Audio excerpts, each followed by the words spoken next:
Hi, everyone. I'm Melissa Scanlon. I'm the director of the Environmental Law Center, and you are at our Hot Topics lecture series. You're actually now at the final lecture in the series. We've had 18 of them this summer, so I know some of you have attended all of them, and you get a special, yes, gold star. It's quite an education when you come to all of these lectures throughout the summer. And so we get to our last one, last but not least, and I am very, very happy to welcome two of our 2016 Media Fellows today. They are sharing the stage. To my right is Fiona Harvey. She's an award-winning environmental journalist for The Guardian. She has reported on environmental issues from the Arctic to the Amazon, from Nairobi to New York. She is the only journalist to have covered each of the United Nations Framework Convention on Climate Change conferences since 2004 and has enjoyed unique access to the UN process. She previously worked for the Financial Times in London. And then to my far right is Brent Kendall. He's a legal affairs reporter for the Wall Street Journal. He's based in Washington, D.C., and he's covered the Supreme Court and lower federal courts for more than a decade, including a number of notable environmental matters, from early greenhouse gas cases to Superfund litigation to the recent battles over EPA rules targeting mercury emissions and cross-state air pollution. He previously worked for the Los Angeles and San Francisco Daily Journals. Today, they're going to be presenting together Climate Change Litigation After the Paris Agreement. Please welcome Fiona Harvey and Brent Kendall.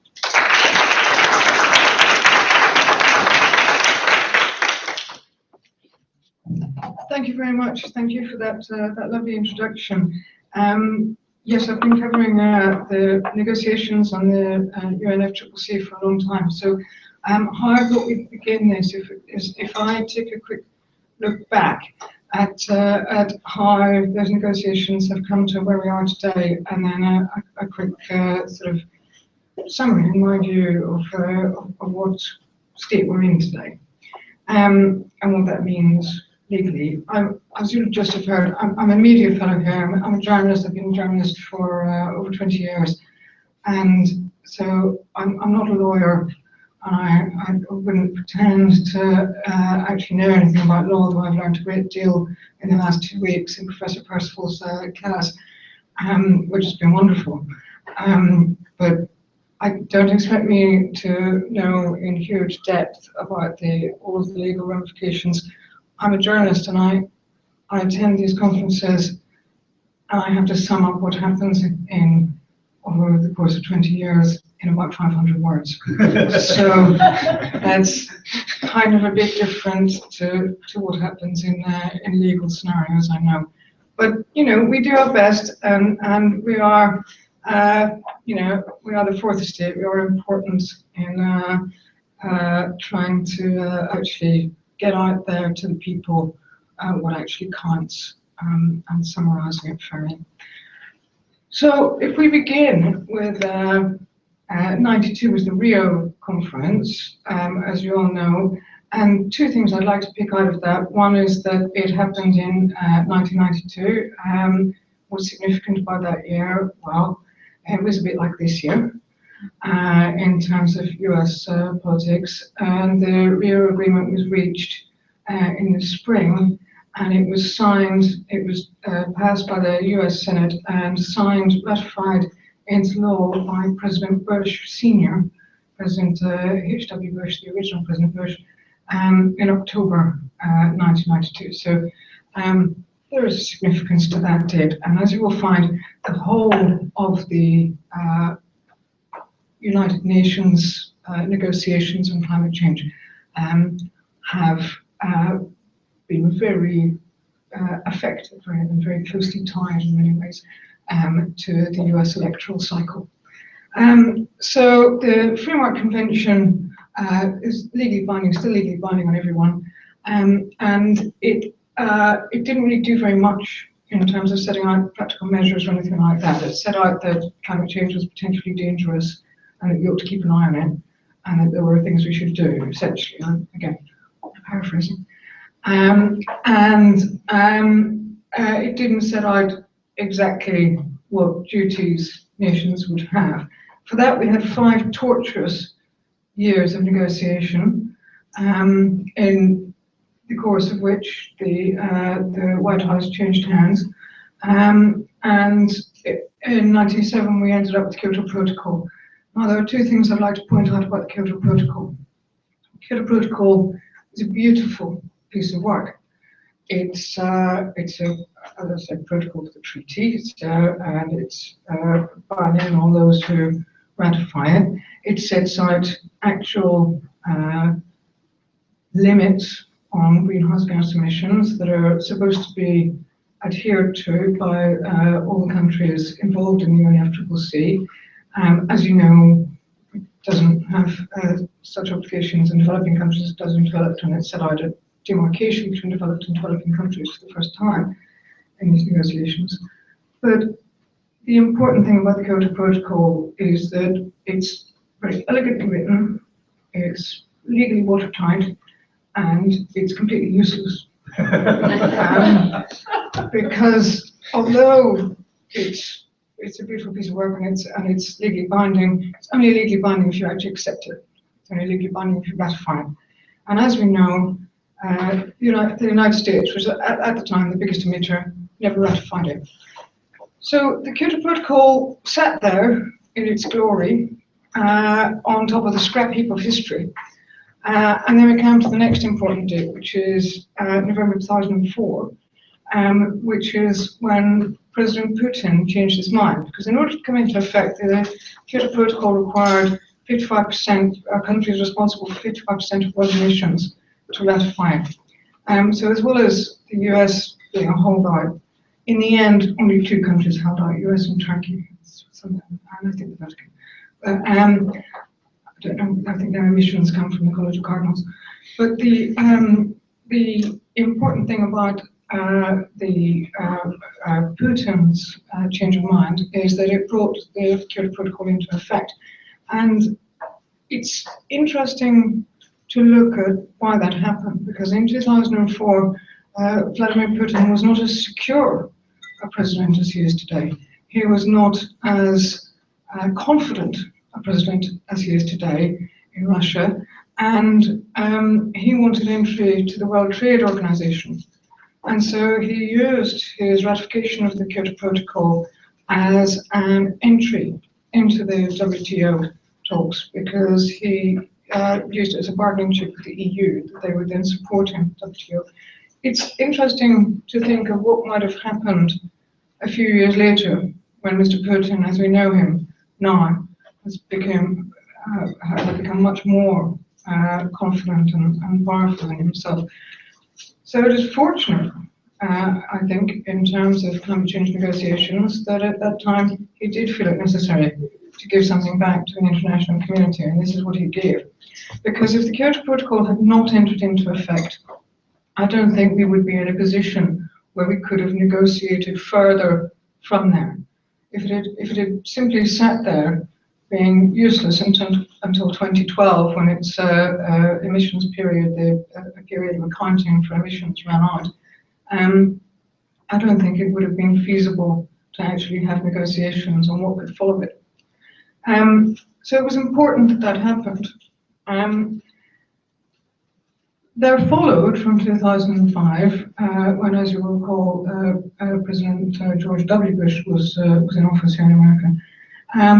There followed a period of what you could call a sort of phony war, where every year, and I was there, the countries met and they talked about stuff, and they talked very earnestly, and they talked for 2 weeks, and they went on late into the night, on most nights, and they carried over from the 2 weeks into the following weekend, and they all went home exhausted, and they achieved precisely nothing.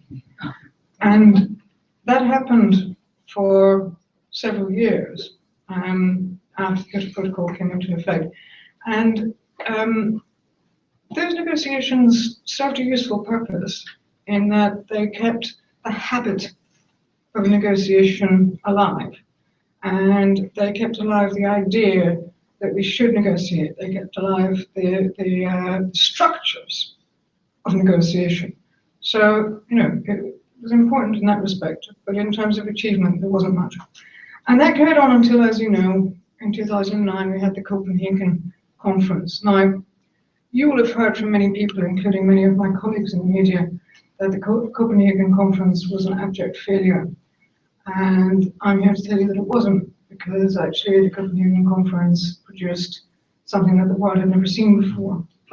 And that was an agreement that required all of the countries in the world to do something about climate change, to come forward with a plan about climate change. And it was the first time that both developed and developing countries, as classified in the Kyoto Protocol, first time that both developed and developing countries took on obligations to mitigate greenhouse gas emissions, to reduce the greenhouse gas emissions.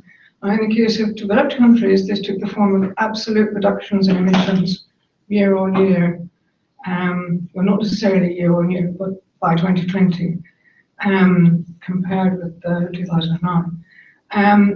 And in the form of developing countries, it took the form of deviation from business as usual, so that rather than increasing their emissions massively as they would have done, they would increase their emissions by a little bit less.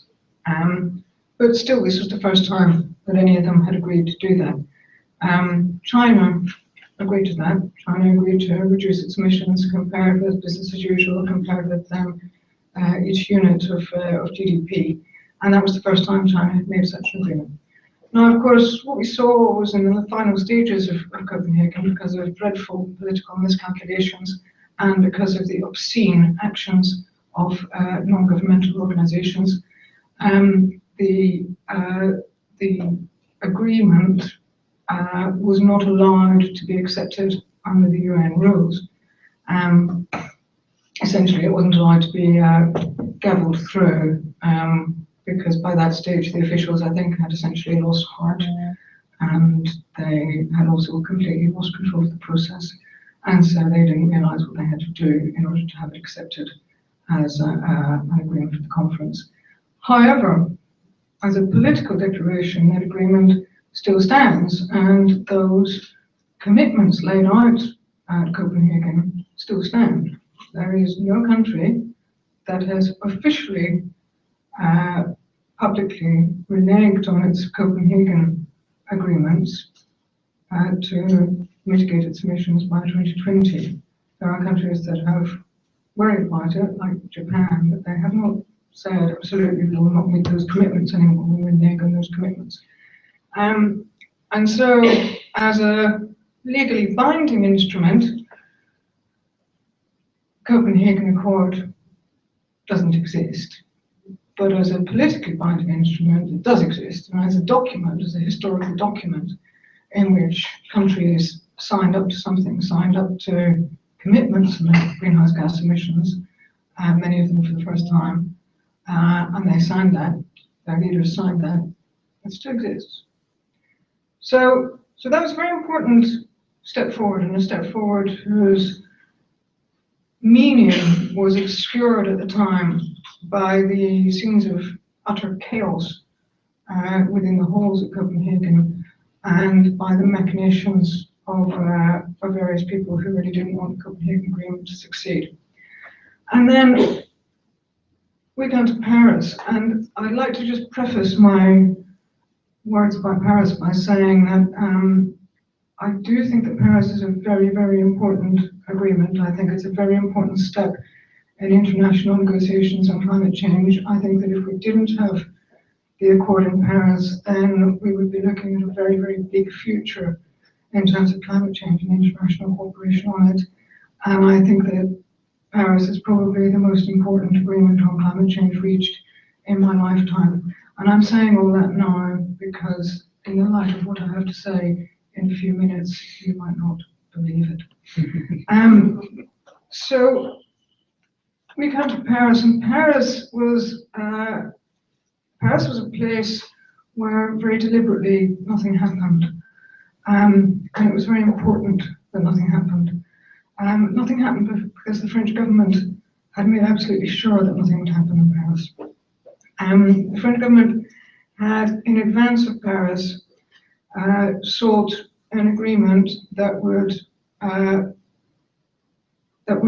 bind countries to reduce their greenhouse gas emissions, bind developed countries to materially reduce their greenhouse gas emissions, and developed countries by this time included large emerging economies, and they also included a target on, not a target on greenhouse gas emissions, because that's still too big a stretch for us apparently, but a target on temperature rises.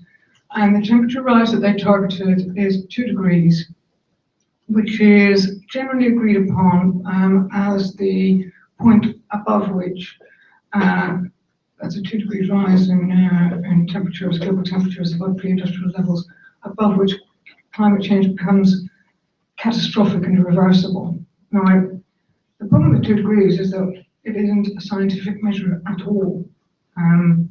It is in fact taken from the midpoint of a range that was produced by the IPCC in 2007 that ran from about 1.4 degrees to above 1.4 degrees to above 4 degrees, saying what was the point at which there might be a tipping point in the world climate.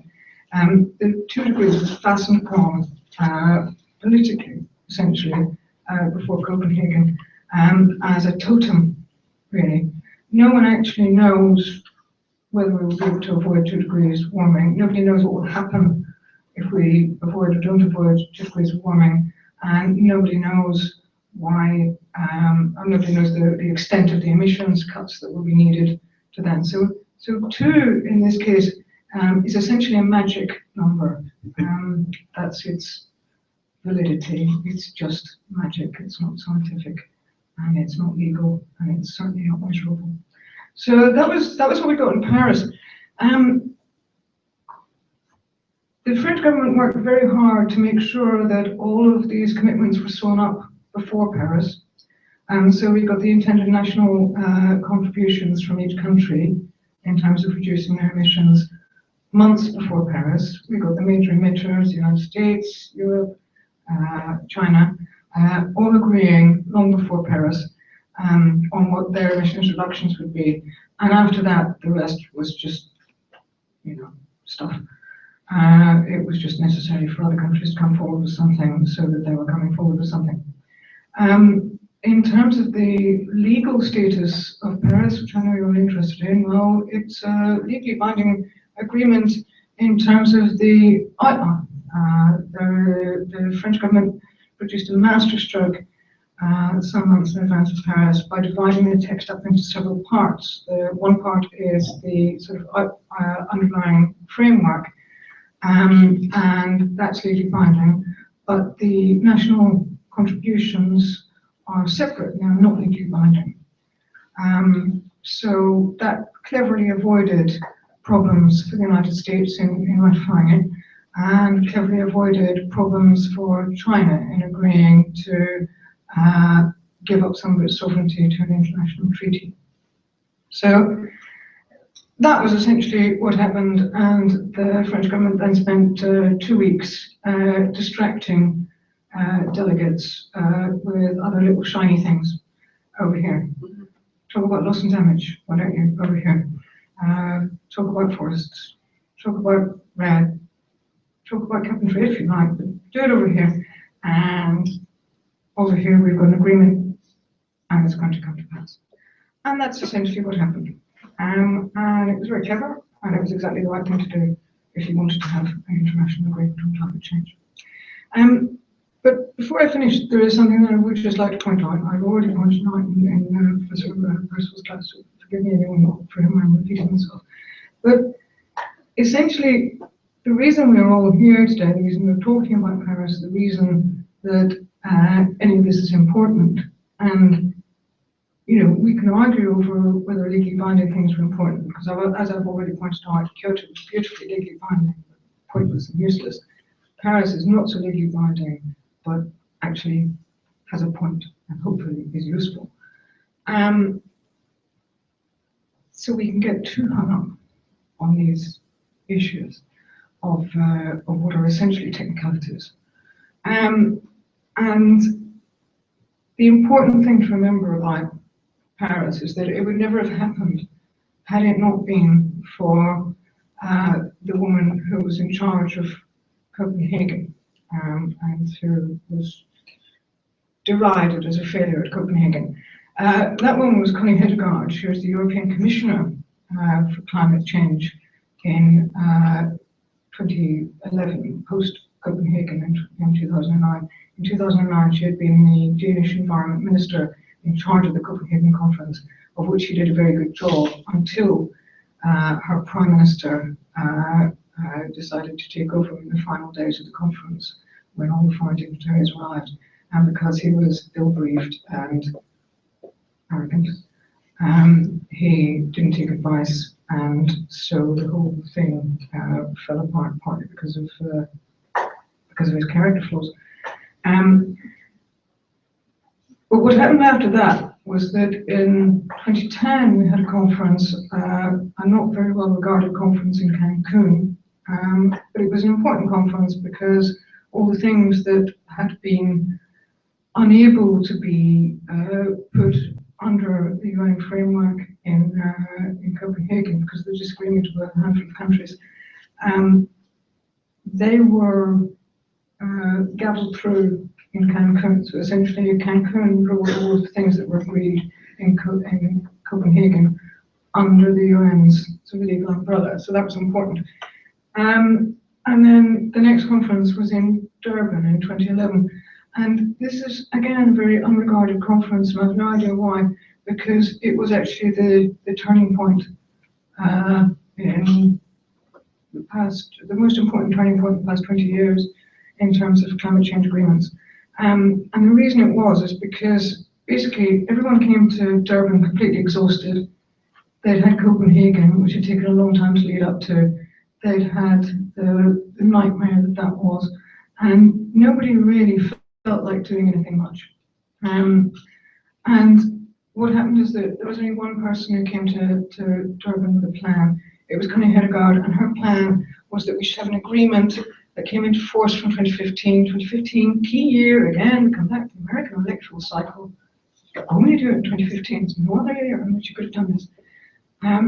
In 2015, to have an agreement that would come into force from after 2020, when the commitments made at Copenhagen expired.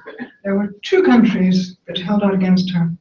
She had formed a coalition, a massive coalition of developing countries. Basically, she'd said to the developing countries, at the moment you're being led by China. Do you think China's interests match yours? Do you think, Kiribati, that China has actually any interest in you? Do you think, South Africa, that China has actually got any interest in you? Do you think, Argentina, Peru, Brazil, that China has got any interest in you? She appealed to developing countries, big, small, in between, and most of them realized that their interests lay far away from China. And even China's traditional allies, the ones whom it uses as satellite states, the ones to whom it gives money, essentially decided that it wasn't really worth backing China anymore. And so, in the very last hours of the Durban conference, which went on for 52 hours beyond its supposed finish point, at the very last point, there was Connie Hedegaard, and there was China, and there was India, and there was no one else. And China and India were holding out against an agreement, holding out against the agreement that would become Paris. And Connie Hedegaard was supposed by everyone in that room, because I spoke to everyone in that room, she was supposed to fail, she was supposed to cave, she was supposed to say, no, it's all right, okay, we'll go home, we'll try and do this another time. She didn't. She sat there. She refused to be moved. And in the end, it was China and India who moved. And that was a seismic shift in geopolitics, and it was very little noticed. Thank you.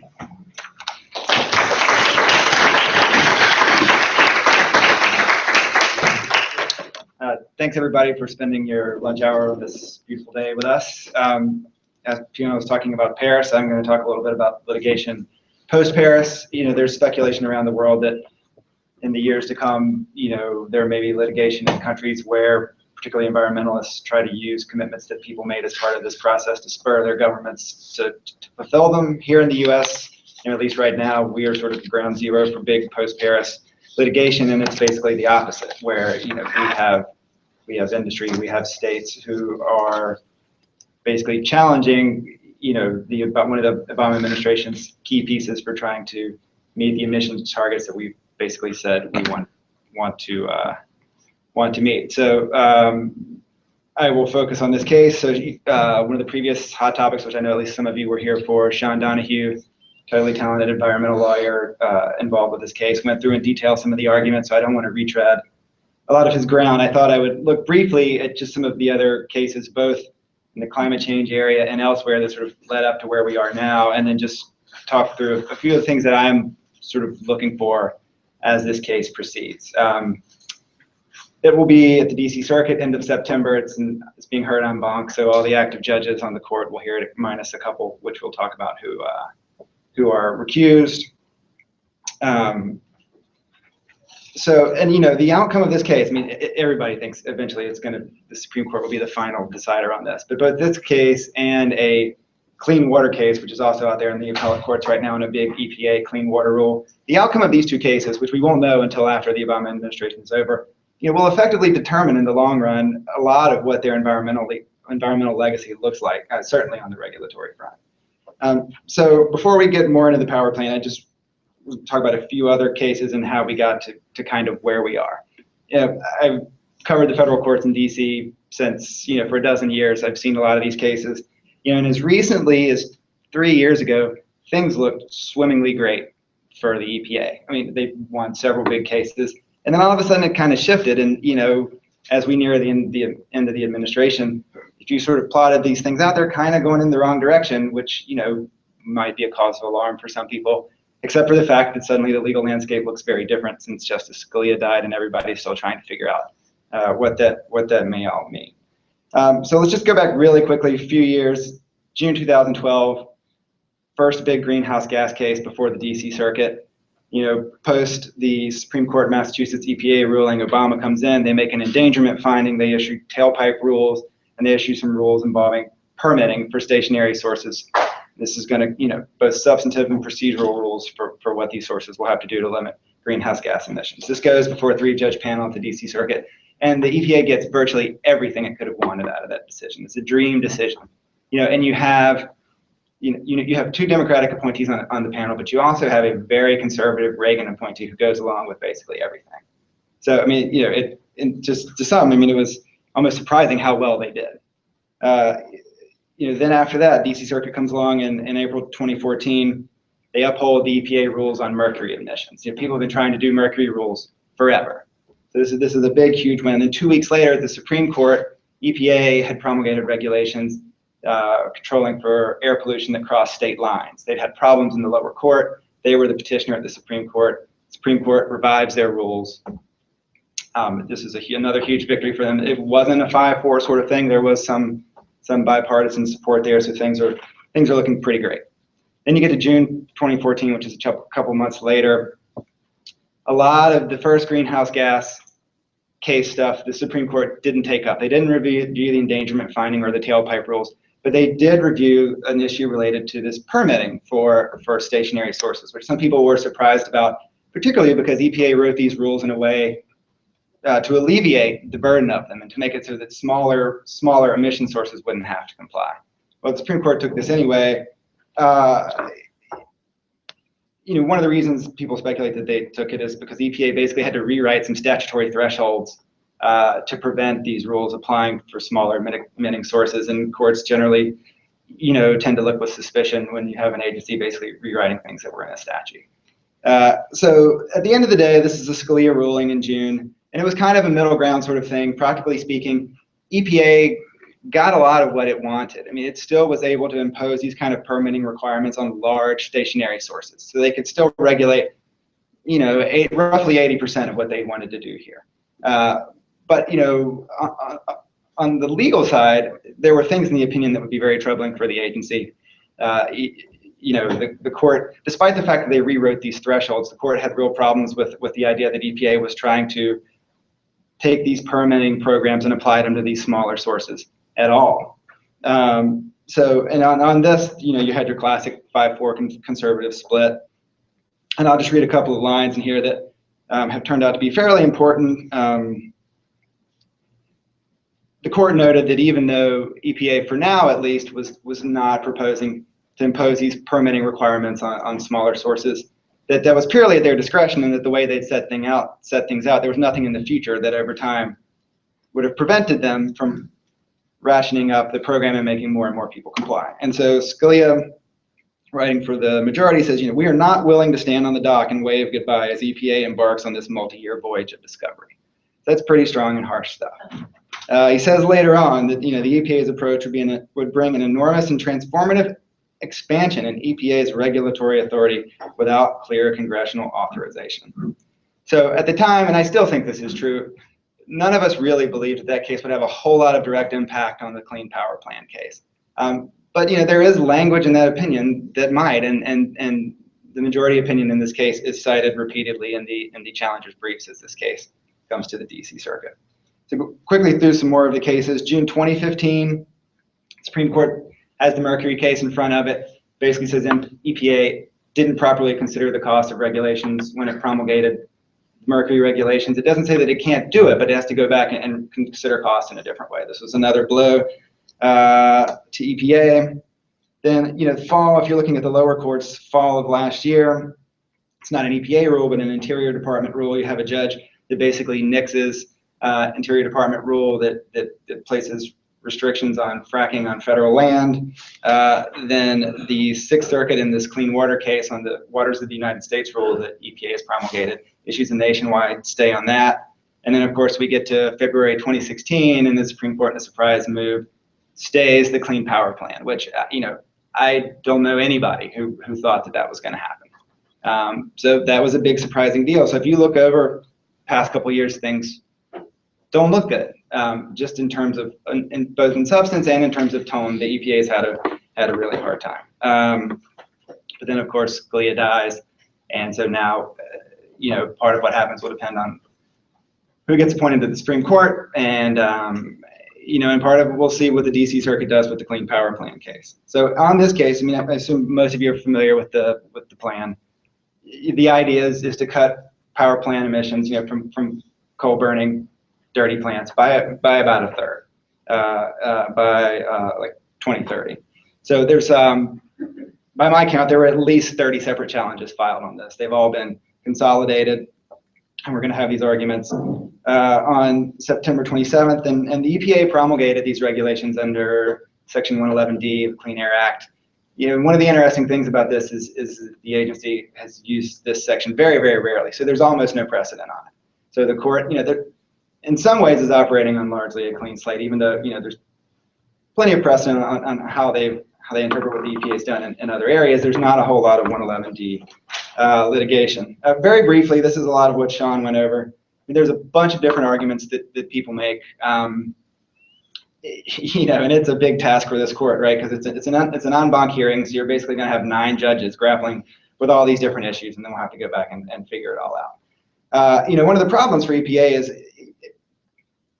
if they were to lose on almost anything, then they potentially have to go back to the drawing board, and that's always one of the dangers when you have these very complicated rules with a bunch of different arguments being made by a bunch of different different interests, is that if any of them stick, it can be a problem for the agency. So we'll see what happens there. But the basic big 3 categories of arguments, which Sean went over, and I won't belabor, is the first big category is that the EPA, in setting its emission reductions targets, basically relied upon reductions that can only be obtained by doing things that are what are called outside the fence of the power plants themselves. So you basically have to look. A big part of what the EPA is prioritizing here is generating shifting. So you want to get away from burning these coal plants at all and using cleaner forms of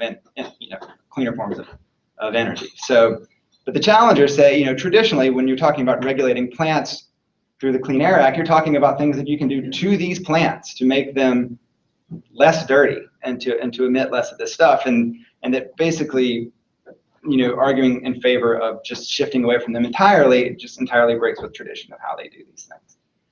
There's a second big argument, which I find kind of fascinating. It's gotten a little less attention. So under Section 112 of the Clean Air Act, they regulated mercury emissions. And so there's an argument that the interplay between Section 111D and Section 112, that once they did these mercury emissions, they can't do the greenhouse gas ones under Section 111 because it's basically double regulation of power plants. The twist here is when in the Clean Air Act amendments of 1990, there are basically two different amendments, one that came out of the House and one that came out of the Senate regarding the interplay of these two sections. And they're differently worded, and there's an argument to be made that one of them potentially prevents EPA from regulating under 111 because they did the mercury regulations in 112. There's another argument that really all they meant in terms of double regulation is that you couldn't regulate the same pollutant under both sections. So the two sides are fighting about this, and the courts have to figure out what to do with the fact that you basically have two differently worded amendments out there, which is yet another example of Congress not being perfect in what they do. So the third set of arguments, which involve states' rights claims, Sean said he thought that those were a little weaker. I would tend to agree with him on that. The states basically argue that the federal government is effectively commandeering them to decarbonize the U.S. power industry. And so they make a bunch of claims on that front. One of the cases they cite repeatedly is the 2012 healthcare case. As you will all remember, the Supreme Court upheld the individual health insurance mandate and ended up striking down the mandatory expansion of Medicaid on states' rights grounds, because basically the administration threatened the states and said, if you don't accept this expansion, we're going to take away all your existing Medicaid funding. And so the Supreme Court said that was basically a gun to the head to the states and gave them no real choice but to comply. So the states, this is among the arguments the states make here. To me, the two seem a little bit different. I mean, generally people think that's not one of their strongest arguments. So as for what I'm looking at as this case goes forward, one of the things, if you care about the direction of our courts and judicial appointments and things of that nature, this is arguably the biggest test for the DC Circuit since President Obama has put his nominees on there. The DC Circuit in a lot of ways is considered the second most important court in America. A lot of people who are on that court end up going to the Supreme Court. They're a big deal because they review all these government regulations, and so they have a very powerful say on what passes muster and what doesn't. But at the same time, in some ways, the DC Circuit doesn't have that exciting of a docket. They have a ton of administrative law cases, a ton of local stuff out of just out of the Washington D.C. area. And so, as you look at the cases that have come forward since we've had Obama nominees on there aren't that many of them that look a whole lot different than they might have looked when conservatives controlled that court. So we haven't had a whole lot of opportunities to see how the court might have changed and how it's going to approach things differently now. The one perhaps exception so far would be the FCC net neutrality case on the open internet rules. You had a 3-judge panel side for the FCC. The dissenter was a conservative judge, thoughtful dissent. And I can envision if the conservatives still controlled that court, that case would go en banc and that the FCC may have a difficult time. Here, the petitions for en banc are pending. I'd be a little more surprised if they grant them. So, but the point being, we're still at a stage where, these sorts of cases are what these fights in Congress were about. And it's not that judges are politicians, but it is in fact the case that conservative presidents appoint judges that have conservative legal philosophies, and liberal presidents appoint judges that have more liberal legal philosophies, and those can matter in these sorts of cases. So as I said, we have 9 judges hearing this case. The Chief Judge Merrick Garland, who, as you all know, is the nominee of the Supreme Court, is basically sitting out every case while he's a nominee. In theory, I suppose if Donald Trump were to win in November and he withdrew his nomination, I don't know if there's anything preventing him from getting back in this case, but I don't necessarily know at this point that he would. One of the Obama judges, Judge Pillard, is also out of this case, and we're not entirely sure why. So the fact that they're hearing this case en banc, does at least suggest that this is just not a garden variety administrative environmental case. People aren't quite sure what to make of that. In some senses, it may speed up the process because you don't go from a 3-judge panel to a potential en banc hearing and then to the Supreme Court. You'll just have an en banc ruling, and then whoever loses will certainly seek cert. I'm not convinced we get a ruling before Obama leaves office. If you go back and look in 2012, the greenhouse gas case there, which was just at a 3-judge panel, that took 4 months. Here you got a bigger panel of judges, arguably, more issues to deal with. It could take longer. We do have an 8-member Supreme Court. I don't see any way this case gets to the Supreme Court next term. At the earliest, we'd get a DC Circuit ruling in January. By the time you'd have cert stage briefing at the Supreme Court, it would be past the point. They quit hearing arguments in April unless they had some kind of special calendared session. I think you're looking at the term after that, and by that point, to be sure, we have a full court by then, unless the whole process totally breaks down. So and then going forward, once the case gets to the Supreme Court, it will be a chance to see how this new look Supreme Court, however it looks, is going to sort of approach big, bold agency efforts, both here and elsewhere, in an environment where Congress basically does very little.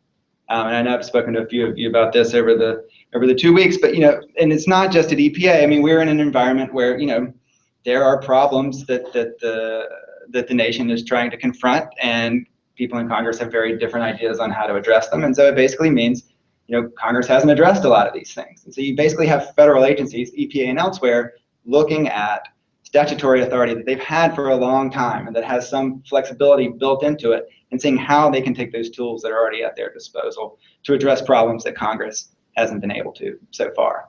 In some cases they've been successful, in other cases they haven't. You can think, for example, of the big immigration case that was at the Supreme Court this past term, which ended up splitting 4-4, but effectively prevented the administration from being able to move forward with its plans on that front. As for Merrick Garland, if he gets on the court, it's certainly a good thing for EPA. If you look at his DC Circuit record over time, he's been a big Chevron deference guy, and has been favorable to the EPA in past cases. If like I said, if Trump wins, Garland's certainly not going to get on. Supreme Court's going to look pretty different. Of course, if Trump wins, he's also going to trash the EPA regulations anyway. So we'll basically be back to square one. A couple more things, and then I'll leave a little bit of time for questions. This case, to me, aside from the specifics in the EPA, will be a remarkable bookend to a period where you have seen on virtually every important thing the administration, big, whether it's legislative or regulatory effort that you've seen, you've had big blocks of conservative states band together to challenge them. So over the years, you've had a bunch of these cases. And, the more left-leaning states did this masterfully in the earlier Massachusetts EPA case, which worked out swimmingly well. They got this great ruling in 2007 that set the stage for where we've gone now. But then basically, when Obama came in, the conservative AGs around the country have basically taken this playbook and run with it. And, now it's almost routine, and particularly on hot-button kind of partisan issues, to have 20 or more state AGs band together and bring these suits. So, we're deeply divided and partisan in Congress, and we're also becoming deeply divided and partisan at the state enforcement level. And the state AGs will tell you that they still have a lot more in common than they have their differences, and they work together to protect consumers and things of that nature. But there are real divisions when it comes to these kind of cases. There are even divisions in some states on who gets to speak for the state. There are 10, 12 states where you have an AG of one party and a governor of the other party. And you can look, for example, at Colorado, where you have a Democratic governor and a Republican AG, and there the Republican AG, she is the official voice for the state. And you will see Colorado among the challengers in all these environmental cases, even though their governor wants no part of them. So it's an interesting dynamic there. So however this case turns out, one of the big questions then will be, what's the White House going to do if they lose? Of course, this crew will be gone anyway, and if Donald Trump's elected, we expect him to do something very different. You could imagine that Hillary Clinton would largely stay the course. The administration's basically said we're going to be able to meet what we've committed to, in the context of the Paris agreements. But if they lose this case, it's not entirely clear how that's gonna happen. If they were to lose, depending on how they lost, they may be able to address some of this. If a court were to say, on the building blocks for setting these emissions targets. You can't focus on these outside of the fence sorts of solutions. You have to set your goals based on things you can do at the plant. That's fine, and they could go back to the drawing board on that, but they're not going to be able to get the same level of emissions emissions reductions that they would get under what they do now. You know, if the courts were to come back and say, sorry, you can't regulate at all under 111D because you've already regulated under 112, then they're just out of luck on this. You know, if a court were to buy some of these states' rights arguments, then again, the administration's really gonna have a tough time going forward. So, you know, the White House hasn't said how it could still meet its commitments if it lost, which is understandable. I mean, you don't really want to give the courts an out ahead of time. Not, you know, you want them to rule in your favor, and if you came out publicly and said, well, if we lost, we could still do A, B, and C, and basically, you know, still achieve the same results, you're basically giving the courts, you put less pressure on them, and if they're on the fence, you can say, well, we could just rule against them because they have these other ways they're going to do it. So you can understand why they haven't done that. And like I said, I still can't envision exactly how they might do that, and that's something we'll have to address, you know, after we find out how the courts rule. And with that, I will. If you guys have questions for either of us? So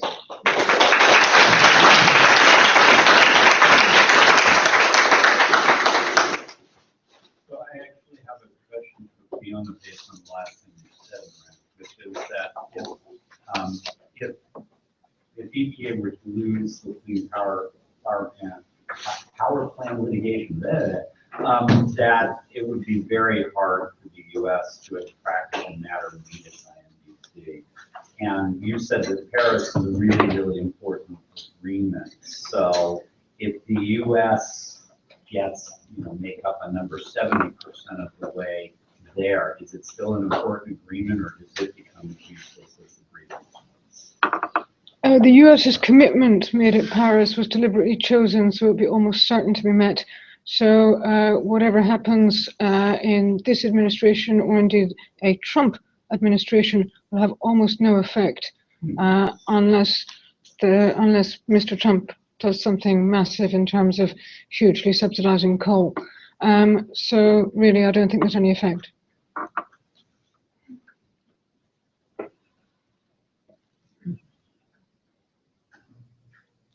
So I would say, go ahead.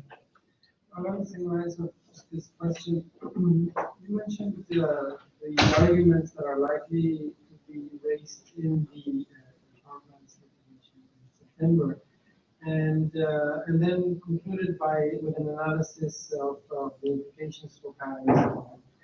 So would that analysis not be presented as some kind of argumentation to the court in any way? Is it a subtext that's lingering outside and people are talking about what might be within? Well, so the regulations, right, are part of the mechanism for trying to get the U.S. to achieve what we want to achieve in terms of emission reductions. But you know, the question for the courts is going to be, you know, can EPA do what it did within its statutory authority under the Clean Air Act? So the international agreement is something that's sort of hanging in the background, but there's nothing about that would really come directly into play in these cases. You know, and if you think about, we've had some discussion about the binding and non-binding nature of these agreements. You know, what's binding in Paris, right, is that you submit a plan for this registry, but whether you actually, you know, meet what you submitted, you know, that's not a binding part of the agreement, and so. You know, other than basically the scorn of other countries, it's not clear what happens to you. And perhaps for smaller countries who can be leaned on through trade and everything else, there are ways that, you know, other countries could sort of exercise their disapproval and try to put pressure on you. I mean, it's hard to see other countries doing that in the same way with the U.S. And even if we did violate something that was legally binding, you're basically talking about a Vienna Convention violation. You know, if we were to violate Vienna, it wouldn't be the first time. You know, there was that, if any of you followed it, there was a big death penalty case several years ago. It was at the Supreme Court. There was a Mexican national under Vienna. He has the right to meet with his consulate, and we never provided him with that right. And the World Court basically said this is a Vienna violation. And George W. Bush actually tried to comply and ordered Texas to cure this problem. And Texas basically said, no, you know, in our state federal system, we get to decide what happens to this guy, and they executed him. So, at the end of the day, I mean, we were criticized for that, but I mean, that's kind of the end of the game there. So, I mean, it's a long way of saying nothing about Paris should have any, other than just atmospherics and a sense of how these judges approach this case. It shouldn't have a whole ton of direct effect on how they evaluate them. We should end on that so that people can get to their afternoon classes. So join me in thanking the. Thanks. That's good, right?